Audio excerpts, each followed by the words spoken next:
तेरे जैसे कमीने पुलिस ऑफिसर की वजह से जनता का भरोसा ही उठ चुका है पुलिस डिपार्टमेंट से।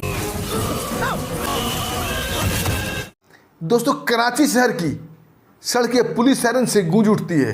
एकाएक वातावरण में गोलियों की तड़तड़ाहट गूंजने लगती है और सारी पुलिस जीप वहाँ के स्थानीय नेता कमर हुसैन के घर पहुँचने लगते हैं और पुलिस टीम का कमान संभाल रहे थे डीएसपी सलीम मलिक। नेता के घर को चारों तरफ से घेर लिया जाता है। डीएसपी सलीम मलिक चिल्ला के बोलते हैं, वो अज्ञात हत्यारा इसी के अंदर है। दोस्तों, वातावरण में तभी पिट की आवाज़ गूंजती है और एक सनसनाती हुई गोली डीएसपी के सीने में आके पेवस्त हो जाती है। डीएसपी चीखते हुए धड़ाम से गिरता है और वहीं मर जाता है। पुलिस टीम कुछ समझती या कुछ कर पाती उसे पहले ही एक गगनभेदी धमाका होता है और पूरा घर नेता का मलबे में ढेर हो जाता है। चारों तरफ आग की लपटें ही लपटें उठ रही थी और जब ये लपटें शांत होती है, पुलिस बल अंदर तलाशी के लिए घुसती है, तभी एक कागज फड़फड़ाता हुआ दिखाई देता है और उस कागज पर लिखा हुआ था बदला। दोस्तों, क्या था ये मामला? कौन था वो अज्ञात हत्यारा जो सबको चुन चुन के मार रहा था? आइए दोस्तों, जानते हैं इस कहानी में विस्तार से। दोस्तों, कहानी की शुरुआत 2019 से होती है। पाकिस्तान का कराची शहर, वहाँ का एक स्थानीय परिवार था, हिंदू परिवार, जिसमें एक माता पिता और एक बच्ची थी, उम्र 17 साल। और किसी कारणवश या किसी दबाव में आके उसके माता पिता ने मुस्लिम धर्म अपना लिया और मुस्लिम नाम रख लिया और उसकी बेटी का नाम रखा गया फातिमा। उस परिवार को उम्मीद थी कि पाकिस्तान के लोग मुसलमान बनने के बाद उसे अपना लेंगे, लेकिन पाकिस्तान में वो भेदभाव जारी था, किसी ने उसे नहीं अपनाया। सब लोग कहते ये तो हमसे अलग हैं, ये तो कन्वर्टेड हैं, ये तो अभी मुसलमान बने हैं। कॉलेज में लड़कियां भी फातिमा के साथ नहीं रहती। फातिमा को देखते ही लोग दूर से ही कहते ये कुछ अलग ही है।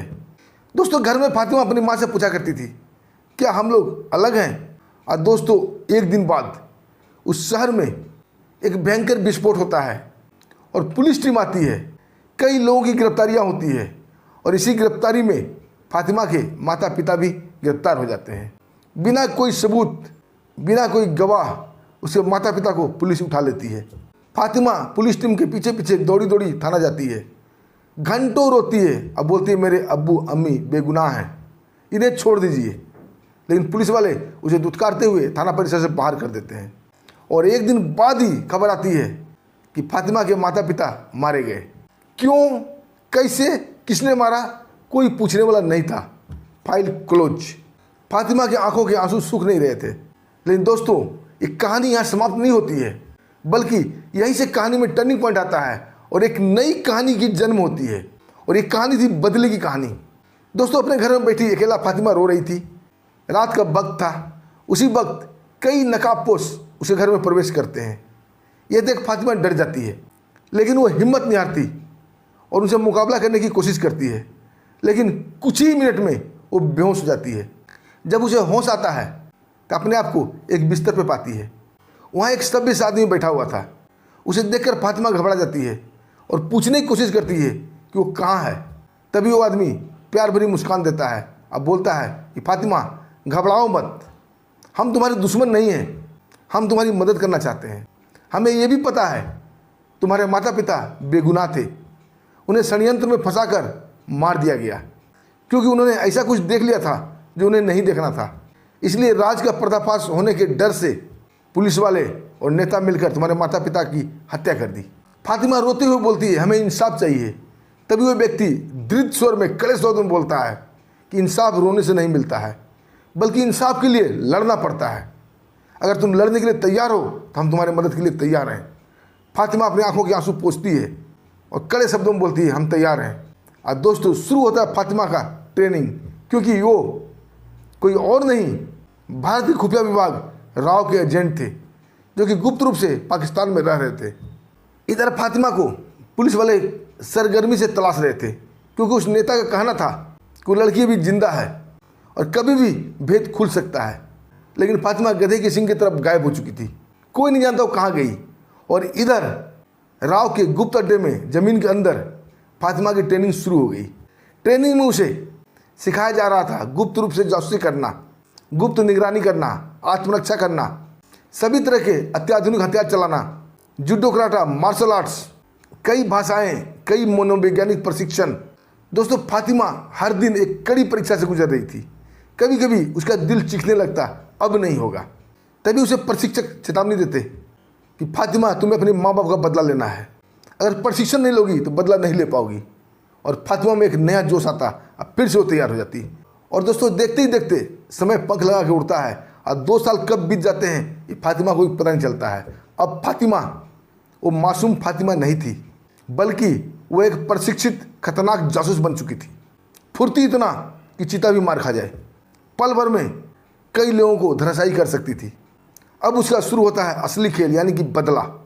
दोस्तों फातिमा कराची के एक गुप्त ठिकाने में बैठी हुई थी, क्योंकि कई दिन की अथक मेहनत से अपने माता पिता से संबंधित पुरानी फाइल को जुगाड़ कर ली थी और गुप्त ठिकाने में बैठकर वो फाइल को देख रही थी। और फाइल के पीछे पन्ने पर वो 5 नाम लिखती है, जो कि उसके माता पिता के हत्यारे थे, जो उसके माता पिता को झूठे आरोप में फंसाया था, गिरफ्तार किया था और लास्ट में हत्या कर दी थी। और 5 नाम इस प्रकार थे। पहला सब इंस्पेक्टर राशिद खान, दूसरा सब इंस्पेक्टर इमरान कुरैशी, एक इंस्पेक्टर फारूक अहमद, डीएसपी सलीम मलिक और एक स्थानीय नेता जिसके इशारे पर यह सब हो रहा था, कमर हुसैन। इन 5 का नाम लिखती है और पहला नाम को लाल पेन से काट देती है, यानी कि पहला number sub inspector Rashid Khan का था।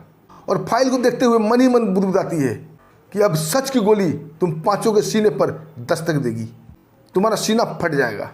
इधर दोस्तों सब इंस्पेक्टर राशिद खान दूसरे दिन अपने ऑफिस पहुंचता है। अपने ऑफिस की कुर्सी पर बैठता ही है तो सामने वही पुरानी फाइल, वही पुराना केस का फोटोकॉपी वहाँ रखा हुआ था और उसके माता पिता का एक फ़ोटो उस फाइल में रखा हुआ था।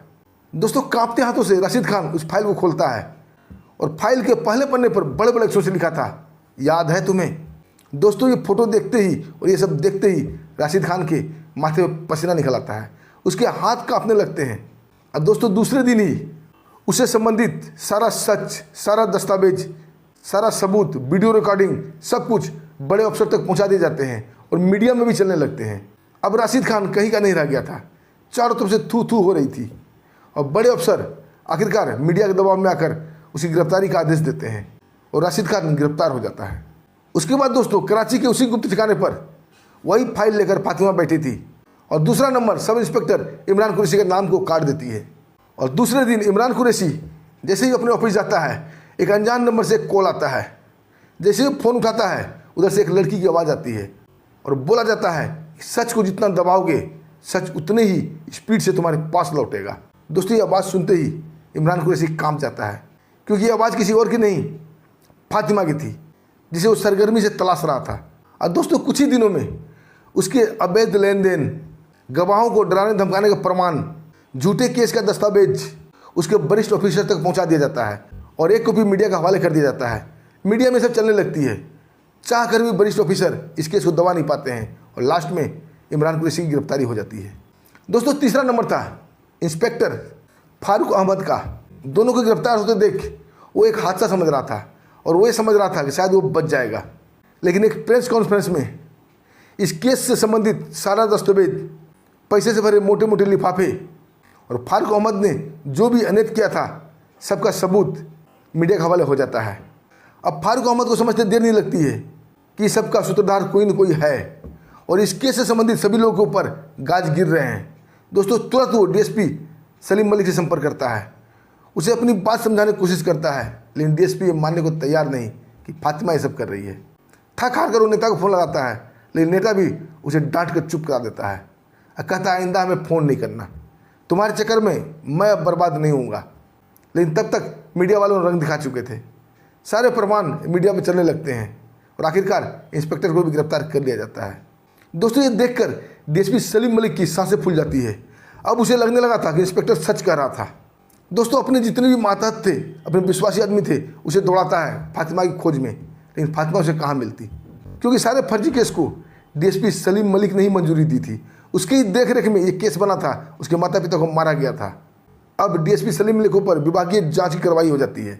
दोस्तों बरसों को बनाया हुआ रुतबा कुछ ही दिनों में ढह जाता है। कराची का वही गुप्त ठिकाना और फातिमा अपने माता पिता की फोटो लेकर बैठी हुई थी।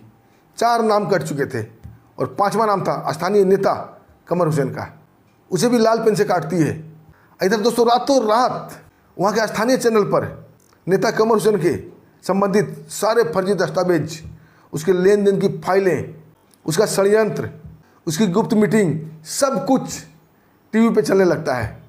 सभी चैनल पे वही सब दिखाया जा रहा था और ये देखकर नेता कमर हुसैन की हालत ख़राब हो जाती है। वो अपने आला कमान को सफाई देने की कोशिश करता है, लेकिन आला कमान अपनी जान बचाने के लिए उस नेता को बर्खास्त कर देते हैं। रातों रात उसकी ताकत, प्रतिष्ठा, राजनीतिक साम्राज्य ताश के पत्तों की तरह ढह गया था। वो घर से निकलना बंद कर दिया था, मुंह छुपा अपने घर में बैठा हुआ था। तभी दोस्तों दिन में ही फातिमा उसे घर आती है। कमर हुसैन उसे पहचान नहीं पाता है। तब फातिमा पिस्टल निकालते हुए बोलती है कि मेरा नाम फातिमा है, तुमने मेरे अब्बू अम्मी को बेगुनाह फंसवाया था, उसकी हत्या भी करवाई थी, उसी का बदला मैं लेने आई हूँ। तुम्हारे 4 चमचे से तो हिसाब बराबर हो गया, लेकिन मेन सूत्रधार मेन तो तुम ही हो। तुम्हारे इशारे पर ये सब खेल रचा गया था और तुम्हारी गिरफ्तारी नहीं होगी बल्कि तुम्हें मौत के घाट उतारा जाएगा। नेता हाथ जोड़ देता है, गिड़गिड़ाने लगता है कि माफ़ कर दो बेटी, हमसे गलती हो गई। लेकिन फातिमा उसकी एक न सुनती है। उसे बंदूक के इशारे पर एक कुर्सी पर बांध दिया जाता है। घर में जितने भी नौकर चाकर थे सबको एक कमरे में बंद कर दिया जाता है और नेता की आंखों के सामने उसके घर में हर जगह टाइम बम लगाया जाता है। और जाते जाते फातिमा नेता को कहती है, अगर तुम अपने आप को बचा सकते हो तो बचा लो, और टेलीफोन उसे सामने रख देती है और वहाँ से निकल जाती है। नेता डरा घबराया हुआ सा तुरंत डीएसपी सलीम मलिक को फ़ोन करता है और डीएसपी सलीम मलिक अपनी टीम के साथ, पूरे पुलिस दल के साथ नेता की तरफ दौड़े चले आते हैं। पूरा कराची शहर की गलियां और उस रास्ते में पड़ने वाले हर रोड पर पुलिस सायरन गूंज रही थी। पुलिस वाले अफरा तफरी में फायरिंग भी कर रहे थे। उन्हें लग रहा था कोई आतंकी घटना घट गई है और सभी पुलिस वाले नेता के घर को चारों तरफ से घेर लेते हैं। तभी वो डीएसपी चिल्ला के बोलता है कि वो अज्ञात हत्यारा शायद फातिमा इस घर के अंदर ही है। तभी एक पिट की ध्वनि होती है और एक साइलेंसर से निकला हुआ गोली सनसनाता हुआ उस डीएसपी के सीने में लगता है और डीएसपी धड़ाम से गिर जाता है और हवा के झोंके से एक कागज़ फड़फड़ाता हुआ आता है। इंस्पेक्टर उस कागज़ उठा कर पढ़ता है, उस पर लिखा हुआ था बदला पूरा हुआ। और इसी के साथ कोई कुछ समझता, कुछ करता, उससे पहले ही एक गगनभेदी धमाका होता है और एक के बाद एक कई धमाके होते हैं और नेता का महल ताश के पत्ते की तरफ बिखर जाता है। चारों तरफ मलबा ही मलबा था और उस मलबे में नेता के इतने टुकड़े हुए थे कि कोई गिनती नहीं गिन पाया। जब पुलिस दल उस मलबे की तलाशी लेती है तो वहाँ मांस के लोथड़े ही मिल रहे थे। एक चैप्टर क्लोज हो गया था। पुलिस के बड़े बड़े अधिकारी वहाँ पहुँचते हैं और ये क्यास लगाया जाने लगता है कि नेता के साथ साथ वो हत्यारा यानी कि फातिमा भी मारी गई। सबने इस कहानी के चैप्टर क्लोज मान लिया था।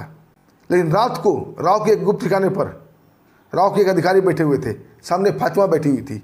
अधिकारी कह रहे थे कि फातिमा अब तुम्हारा बदला पूरा हुआ, तुम्हारा मिशन कंप्लीट, अब तुम्हें पाकिस्तान में नहीं रहना चाहिए, नहीं तो तुम्हारा भेद किसी दिन भी खुल सकता है और तुम पकड़ी जा सकती हो। और फातिमा को नए नाम देकर उसे गुप्त रास्ते से बॉर्डर क्रॉस करके भारत पहुंचा दिया जाता है। फातिमा उससे पूछती है कि हमारी मुलाकात दोबारा कब होगी। राव के अधिकारी बोलते हैं जब भी हमें तुम्हारी ज़रूरत होगी तुम तक मैसेज पहुंचा दिया जाएगा। और फातिमा एक गुप्त नामों से भारत के गुमनाम जगह पर रह रही है। उसे इंतजार है कि राव की तरफ से कब मैसेज आता है। दोस्तों इस कहानी पर आप क्या कहना चाहेंगे? अपने दिल की बात कमेंट के माध्यम से जरूर लिखिएगा। और दोस्तों इसी के साथ हमें आगे दीजिए, फिर मिलते हैं एक शानदार सच्ची कहानी के साथ। तब तक के लिए नमस्कार, जय हिंद, जय भारत।